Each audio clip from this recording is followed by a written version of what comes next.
The emergency meeting had been going on for hours aboard the space station floating above the alien world of Kelta. Inside the massive conference room, creatures from different planets argued in their strange languages while holographic screens showed the same terrifying image over and over, a gigantic dragon emerging from crystal mountains, breathing fire that could melt starships. Captain Lisa Brooks wiped sweat from her forehead as she watched the chaos unfold. The humans had only arrived in this part of space 3 months ago. Their home planet Earth was gone, destroyed by something they still didn't understand. Now they lived on colony ships, desperate to find somewhere safe to call home. The great beast demands payment, hissed a snake-like alien, its yellow eyes glowing with fear. Our ancestors made promises long ago. Blood promises that cannot be broken. We tried giving him precious metals, buzzed an insect creature with 4 arms. Mountains of gold and silver. He burned our ships to nothing and roared for more. The room fell silent when all eyes turned to the small group of humans sitting in the corner. They were the newest members of this galactic community, the ones who needed protection the most. What exactly does this dragon want? Asked Ambassador Devon Carter, trying to keep his voice steady. A tall, crystal-like being that seemed to be made of living glass spoke with a voice that sounded like wind chimes. Living tribute. Someone with intelligence. Someone who can think and feel. It is the ancient way. Lisa felt her stomach drop. She had fought in wars, led dangerous missions, but this was different. This was about sacrificing someone innocent to save everyone else. You want one of us, she said, her military training keeping her voice calm even though her heart was racing. Your species is new to the dragon. Perhaps this will satisfy his hunger and save us all. The debate that followed was painful to watch. How do you choose who lives and who dies? How do you pick someone to send to what everyone believes is certain death? In the end, they chose Zara Williams. She was 20 years old, smart beyond her years, and had volunteered to study alien life forms when they first arrived. She had been excited about the possibility of discovering new species and understanding how life worked on different worlds. When they told her parents, her mother collapsed into sobs. Her father, a former soldier named Tyler Williams, stood perfectly still but his hands shook with barely controlled rage. The other colonists gathered in small groups, whispering about the unfairness of it all. But Zara surprised everyone. Instead of crying or begging for her life, she spent the next 3 days doing something unexpected. She studied everything she could find about dragons, about the planet where she was being sent, about the so-called ancient agreements. She filled her electronic tablet with notes, theories, and questions. She interviewed every alien she could find who knew anything about the dragon. She learned about the crystal mountains, the cave systems, the strange energy readings that came from the dragon's lair. I'm not going there to die, she told Captain Brooks the night before she was supposed to leave. I'm going there to learn something. Maybe to understand what's really happening. Lisa looked at this brave young woman and felt a mixture of pride and heartbreak. Zara, you don't have to pretend to be okay with this. I'm not pretending, Zara replied, looking up from her tablet. I'm scared, but I'm also curious. Something doesn't add up about this whole situation. Why would an ancient, intelligent creature suddenly start demanding random people as food? It doesn't make sense from a biological standpoint. The transport ship that took Zara to the dragon's planet was piloted by nervous aliens who wouldn't even look at her directly. They seemed to think she was already dead, just a walking ghost they were delivering to keep themselves safe. The planet itself was beautiful in a terrifying way. Massive crystal formations jutted out of the ground like frozen lightning, and the air shimmered with an energy that made Zara's skin tingle.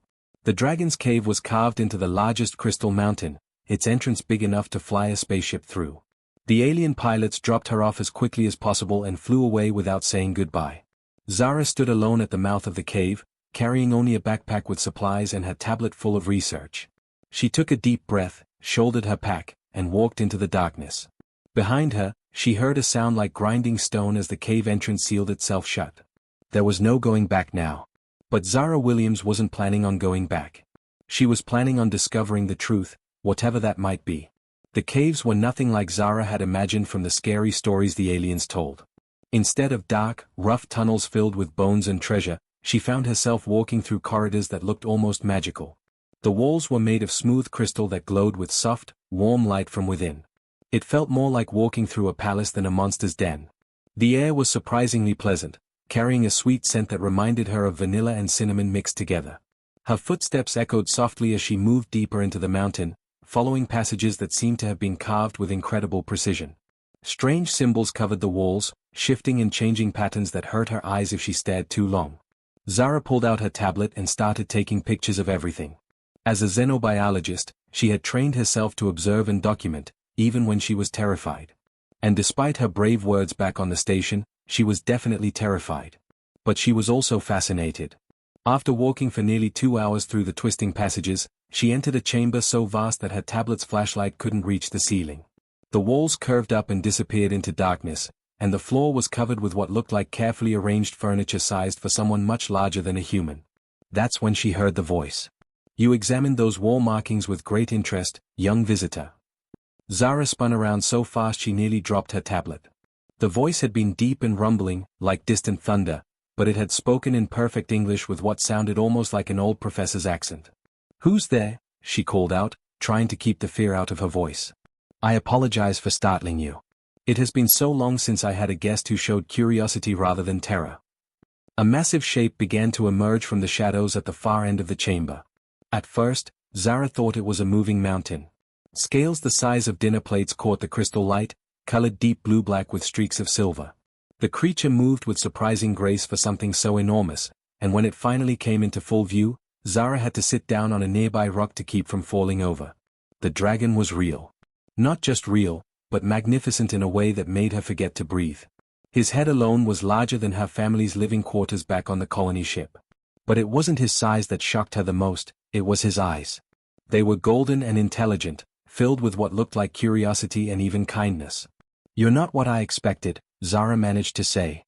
The dragon tilted his massive head, studying her with those incredible eyes. "Nor are you what they told me to expect. They spoke of tribute and sacrifice, but you carry yourself like a scholar, not a victim." "That's because I don't think you want to eat me." A sound rumbled through the chamber that made the crystal walls vibrate.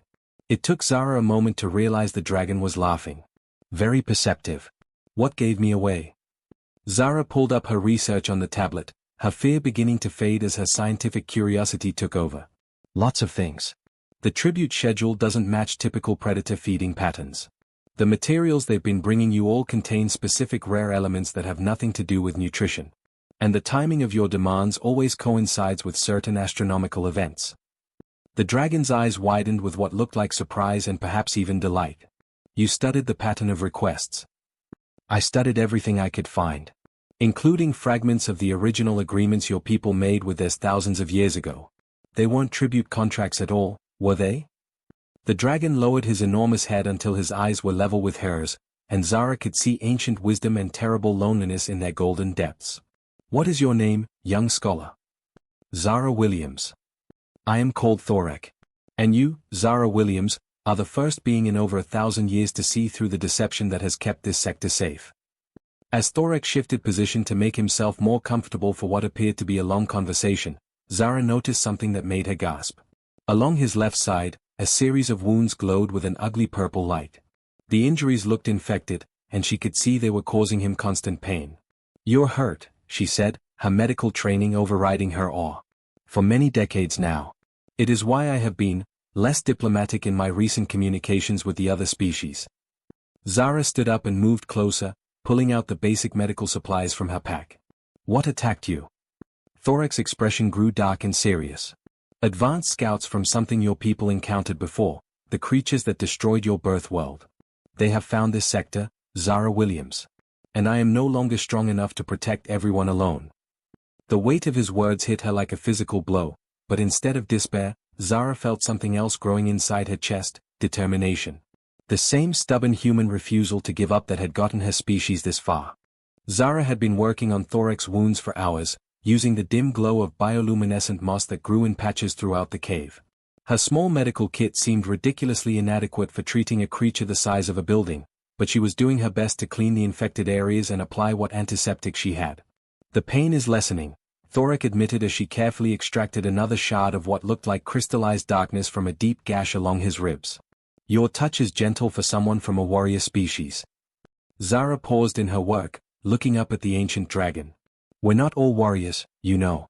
Some of us just want to understand the universe better." "But you are warriors, all of you," Thorek insisted, his voice rumbling softly through the chamber. "I have observed your species' transmissions, Studied your history since your colony ships entered this sector. Humans possess something unique, you refuse to accept defeat, even when facing impossible odds. You've been watching us? Zara asked, returning to her work on a particularly nasty wound that seemed to pulse with its own malevolent energy. Since the moment your vessels arrived. I had hoped your people might be different from the others, that perhaps you could understand what they could not. His voice grew heavy with sadness. But when the shadow feeders consumed your home world, I knew they had tracked you here through the energy signature your ships leave behind. The medical instruments clattered to the cave floor as Zara's hands went numb. Earth, the shadow feeders destroyed Earth. Consumed it entirely. They drained the life force from entire planets, feeding on the energy of every living thing until nothing remains but an empty husk floating in space. Your Earth was their first meal in this part of the galaxy. Zara sat back on her heels, trying to process this information. Her grandparents, her childhood friends, everyone she had ever known before joining the colony mission, they were all gone. Devoured by creatures she couldn't even imagine. But instead of overwhelming grief, she felt something cold and focused building in her chest. Anger. The kind of calculating fury that had driven humans to survive every challenge they had ever faced. How long do we have before they come for the rest of us? The main feeding swarm? Perhaps 30 days. Maybe less. They move slowly because they are thorough, consuming everything in their path. Zara stood up and walked to where her tablet lay charging from a portable solar cell. Show me everything. How your protection works, what materials you actually need, how we can fight these things. For the next day and night, Thorak shared knowledge that spanned thousands of years. He explained how he had been using his natural psychic abilities, amplified by specific crystalline formations, to bend space around the inhabited worlds in this sector. The technique made them invisible to the shadow feeder's senses, hiding entire civilizations from detection. But the system is failing, Thorak explained, calling up holographic displays that showed the protective network spanning dozens of star systems. I am old, wounded, and maintaining the barriers requires constant energy input. The other species have been bringing me gold and jewels, but what I actually need are quantum resonance crystals, dark energy stabilizers. Technology we don't have, Zara said, studying the complex diagrams floating in the air around them. But that's not necessarily a problem. How can you say that? Your species has been spacefaring for less than a century. The materials I need require technology that takes millennia to develop. Zara turned away from the displays to face the massive dragon, and Thorak saw something in her expression that made him lean forward with interest. It was the look of a human who had just figured out how to turn a hopeless situation into an opportunity. We don't need to invent the technology from scratch, she said, her voice growing excited as the idea took shape. We just need to learn how to use what already exists. Every species in this sector has developed different technologies over thousands of years. None of them alone can build what you need, but together. You want them to share their most closely guarded secrets with each other, Thorak said slowly. Species that have barely trusted each other enough to maintain trade agreements for centuries. Not share with each other. Share with us. Zara pulled up her tablet and began typing rapidly. Humans are good at one thing that seems unique in this galaxy: we adapt. We take technologies we don't fully understand and figure out how to make them work together. We're natural system integrators. Thorak watched as she began sketching out a plan that was either brilliant or completely insane. You want to coordinate a sector-wide technological integration project, using human intuition to bridge the gaps between incompatible alien sciences, all while under attack from an enemy that feeds on entire worlds. When you put it like that, it sounds crazy, Zara admitted with a grin that reminded Thorak exactly why humans had survived everything the universe had thrown at them. But crazy is kind of our specialty. She looked up at him, and Thorak saw the same determined fire that had driven her species across the stars. Besides, what's the alternative? Give up and let them eat everyone? The emergency broadcast went out across every inhabited world in the sector at exactly the same time. Captain Brooks had to call in every favor she had ever earned to get the alien governments to agree to listen, but when they saw Zara standing next to the dragon they had feared for generations, every species paid attention. Zara looked directly into the camera, her voice steady despite the magnitude of what she was about to propose. 3 days ago, you sent me here to die. Instead, I learned the truth about Thorak and discovered what's really coming for all of us. Behind her, holographic displays showed sensor readings that made every military commander in the sector go pale. Massive shapes moving through deep space, leaving dead star systems in their wake. In 22 days, the shadow feeders will arrive at our outer colonies. Your weapons can't hurt them. Your shields can't stop them. But working together, we can build something that might save everyone. From the command center on Station Omega, Ambassador Carter watched the broadcast with growing amazement and terror. Around him, representatives from dozens of species muttered in their various languages, but he could see the fear in all of them. "She wants to do what exactly?" buzzed the insect-like delegate, its forearms waving nervously. "Turn every abandoned space station and dead moon in the sector into an artificial version of Thorak," Captain Brooks explained. "Using his natural abilities as a template, but powered by combined technologies from every species." "Impossible," hissed the snake-like representative. "The power requirements alone would drain our entire energy grid." "Not if we network them together," interrupted Dr. Ashley Chen, the colony ship's head engineer. She had been working non-stop since Zara's first transmission, running calculations that made her head spin. "We link every artificial node into a single system, with humans serving as the central coordinators." On the screen, Zara continued her explanation, and Carter noticed something different about her. The scared young woman they had sent away had been replaced by someone with absolute confidence in what she was saying. "Each artificial protection node will be staffed by volunteers from every species, but coordinated through human tactical networks. Our brains seem to be uniquely suited for managing multiple complex systems simultaneously." The crystalline sector coordinator spoke up, its voice like breaking glass. "This plan requires complete technological integration between species. We have never shared our core technologies with anyone." "Then you'll learn," Carter said simply, surprised by his own boldness. "Because the alternative is watching everything you've built get devoured by creatures from another dimension." What happened over the next 3 weeks was something historians would later call the Impossible Alliance. Species that had maintained cold, suspicious relationships for centuries suddenly found themselves working side by side with desperate efficiency. Human engineers worked 18-hour shifts alongside alien technicians, learning systems that had been jealously guarded secrets for thousands of years. The crystalline architects shared their quantum manipulation technology. The void swimmers provided dark energy stabilizers. The insect colonies contributed their hive mind coordination protocols. The first test node was built around the skeleton of an abandoned mining station in the Kepler system. Human adaptability proved to be exactly what Zara had predicted. Where alien specialists saw incompatible technologies that could never work together, human engineers saw puzzles to be solved through creative thinking and stubborn determination.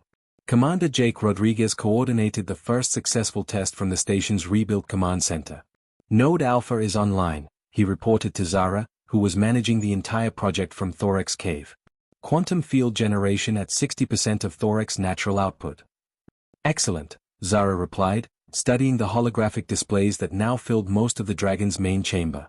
Cables and conduits snaked through the crystal formations, and the ancient cave had been transformed into the most advanced command center in the galaxy. "How are the other nodes progressing?" "Node Beta should be online in 6 hours. Node Gamma is having integration problems with the Void Swimmer technology, but the human tech teams think they can solve it." Thorak lay nearby, connected to the network through biomechanical interfaces that allowed his natural abilities to serve as the template for every artificial node. "Your species continues to amaze me," he told Zara during a brief break in her coordination duties. "You take impossibilities and turn them into engineering problems." "It's what we do," Zara said with a tired smile. "Though I have to admit, this is probably the biggest engineering problem humans have ever tackled." By the time the shadow feeders reached the outer edge of the sector, 12 artificial nodes were fully operational, with more coming online every day. Each one was a masterpiece of interspecies cooperation, staffed by mixed crews who had learned to work together despite completely different biologies and cultures. But it was the human coordinators who tied everything together, their minds somehow able to process the chaotic flood of information from multiple alien technologies and turn it into coherent tactical decisions. "Contact in 4 hours, reported Lieutenant Maya Patel from Node Delta. "All stations report ready status." Zara looked up at Thorak, who was already beginning to glow with the energy buildup that would power the entire network. "Ready to find out if this crazy plan actually works." The ancient dragon's eyes gleamed with something that might have been hope. "Lead the way, young coordinator. Let us show these shadow feeders what happens when they threaten a united galaxy." The shadow feeders arrived 2 days ahead of schedule, and Zara felt them coming before any sensor could detect their presence. A cold wrongness filled the air that made her skin crawl and her teeth ache. Throughout the Crystal Cave Command Center, holographic displays began to flicker as reality itself seemed to bend around the approaching enemy. "They're here," Zara announced, her voice carrying across the comm channels to every artificial node in the sector. "All stations, power up to full capacity. This is what we've been preparing for." The enemy ships defied every law of physics Zara had ever learned. They looked like living nightmares made of twisted metal and writhing shadows, existing partially in normal space and partially in some other dimension that hurt to look at directly. They ignored the panicked defense fleets entirely, diving straight toward the inhabited worlds like hungry parasites. "Network at maximum power," reported Commander Alex Torres from Node Prime, his voice steady despite the terror of what they were facing. "We have protective coverage over 9 worlds and counting." Thorek rose to his full magnificent height, the quantum amplifiers built into his armored scales glowing with collected energy from across the sector. For the first time in centuries, the ancient dragon was not fighting alone. "Zara," he said, spreading his massive wings over the command center as void energy blasts began tearing through the crystal mountain, "are you ready to coordinate the impossible?" "Born ready," she replied, her hands dancing across the control interfaces that connected her mind to the artificial dragon network spanning dozens of star systems. What followed was unlike any battle in recorded galactic history. The artificial dragons engaged enemies that flickered in and out of existence, their human coordinators adapting tactics in real time as they learned how the shadow feeders moved and fought. Each node was staffed by volunteers from multiple species, but it was human tactical thinking that held the network together. "Node 7 is taking heavy damage," Captain Brooks reported from the Sector Command Center. "They're breaking through the quantum barriers around Colony World Tertius." Redirecting power from the outer rim nodes, Zara responded instantly, her consciousness spread across the entire network like a spider sensing vibrations in its web. "Jake, can you compensate for the power loss at your position?" "Already on it," Commander Rodriguez replied from Node 12. "Rerouting backup systems now." The battle raged for 18 hours straight. Zara had long since stopped thinking of herself as a single person. She was the network, feeling every hit the nodes took, sensing every small victory as they learned to fight an enemy that shouldn't exist in their reality. The breakthrough came when she noticed something crucial about how the shadow feeders moved. "They can't fully exist in our dimension," she announced over the comm system. "That's why they need to consume life energy, they're using it to anchor themselves in normal space." "What does that mean for us?" asked Lieutenant Patel from her position coordinating the inner defense ring. "It means we stop trying to destroy them and start trying to cut off their food supply." The final phase of the battle required every node to work in perfect synchronization. Using Thorek's ancient knowledge combined with human intuition, they began creating quantum isolation fields around each shadow feeder ship, cutting them off from the life energy they needed to maintain their existence in normal reality. It was incredibly dangerous work. If even one field failed, the trapped creature would break free with devastating fury. But humans had one advantage that served them well: they were used to working under impossible pressure and making split-second decisions that meant the difference between life and death. "Isolation field around Target 7 is holding," reported Dr. Chen from Node 4. "The creature is beginning to destabilize." One by one, the nightmare ships began to flicker and fade as they lost their connection to the life energy that kept them anchored in normal space. Some tried to escape back to whatever hellish dimension had spawned them. Others simply dissolved into nothing, their alien geometries collapsing in on themselves.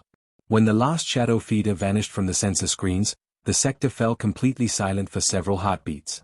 Then cheering erupted from a dozen different worlds as billions of beings realized they had survived the impossible.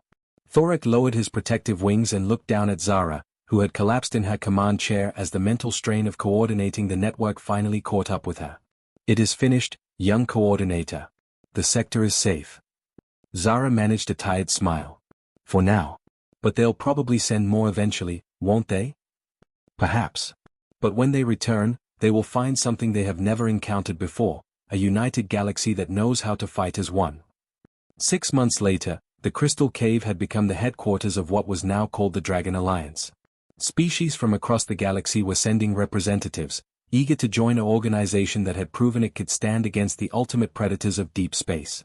Zara, now bearing the official title of Human Dragon Coordinator, reviewed reports from the expanding network of protection nodes. The artificial dragons had become permanent guardians, with human tactical officers serving alongside alien crews in a partnership that grew stronger every day. "The Andromeda Republic wants to join," she told Thorek during one of their regular evening discussions. They're offering their dimensional fold technology in exchange for protection from the shadow feeders. And what do you think? She looked out through the crystal walls at the thriving space station that had grown around the mountain, filled with beings from dozens of species working together toward common goals. I think that's what humans do best, she said with quiet pride. We don't just survive impossible situations, we use them to build something better than what came before. The dragon nodded his great head in agreement. The young woman they had sent to die had become the bridge between all species, proving that sometimes the best solutions come from the most unexpected places. And throughout the galaxy, the dragon network pulsed with steady light, declaring to the void that this sector was protected by something the shadow feeders had never faced before, united civilizations who refused to be anyone's prey.